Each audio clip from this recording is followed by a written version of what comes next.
जिंदाबाद।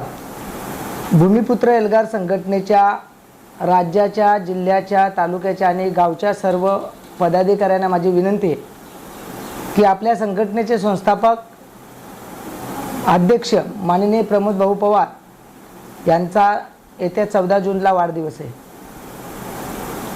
हा वाढदिवस आपण साजरा करायचा आहे। माझी आपणाला सर्वांना विनंती आहे की 15 तारखेला सर्व जिल्हा परिषद शाळा सुरू होत आहेत।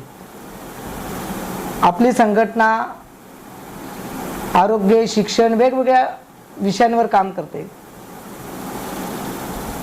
आपल्या ग्रामीण भागामध्ये ज्या जिल्हा परिषदेच्या शाळा आहेत त्या शाळेमध्ये सर्व विद्यार्थी कसे दाखल होतील यासाठी आपण सर्वांनी प्रयत्न करायचा आहे। मुलांना शिक्षणाची गोडी लागावी म्हणून माझी तुम्हा सगळ्यांना विनंती की आपण येत्या 15 तारखेला आपापल्या गावच्या जिल्हा परिषद शाळेमध्ये जाऊन मुलांना गुलाब पुष्प द्यावं आणि त्यांचं शाळेमध्ये स्वागत करावं। शिक्षकांना शिक्षकांचं देखील स्वागत करावं आणि शिक्षणाच्यासाठी जी शिक्षकांना, पालकांना, विद्यार्थ्यांना मदत लागेल ती आपापल्या परीने आपण करावी अशी मी आपल्याला विनंती करतो। मग आपल्याकडून वह्या देता येतील का, पेन देता येईल का, शैक्षणिक साहित्य काय देता येईल का, स्कूल बॅग देता येईल का, ही आपापल्या परीने आपण द्यावी।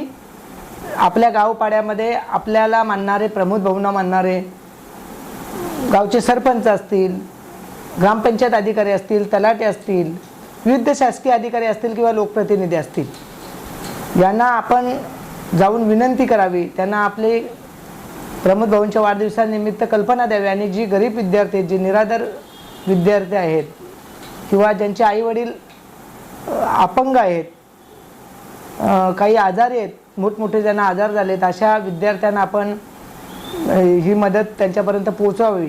कारण आपण डॉक्टर बाबासाहेब आंबेडकरांची जयंती यावर्षी 135वी साजरी केल्याने त्यावेळेस आपण आपल्या पालघर ठाणे जिल्ह्यामध्ये 135 विद्यार्थी आपण दत्तक घेतलेले आहेत। त्या 135 विद्यार्थ्यांच्या पूर्ण शिक्षणाची जबाबदारी आपल्याला उचलायची आहे। आपण आपापल्या परीने आपल्याला जेवढं शक्य होईल तेवढं देणगी स्वरूपात किंवा आपल्याला जी काय आपल्या यथाशक्तीप्रमाणे मदत करता येईल ती आपण करावी। माझ्या निमित्ताने अनेक लोकप्रतिनिधींना, त्याचबरोबर अधिकारी मित्रांना विनंती की आपण सुद्धा आपल्या या निराधार मुलांना शिक्षणासाठी सहकार्य कराल अशी अपेक्षा व्यक्त करतो आणि थांबतो। जिंदाबाद।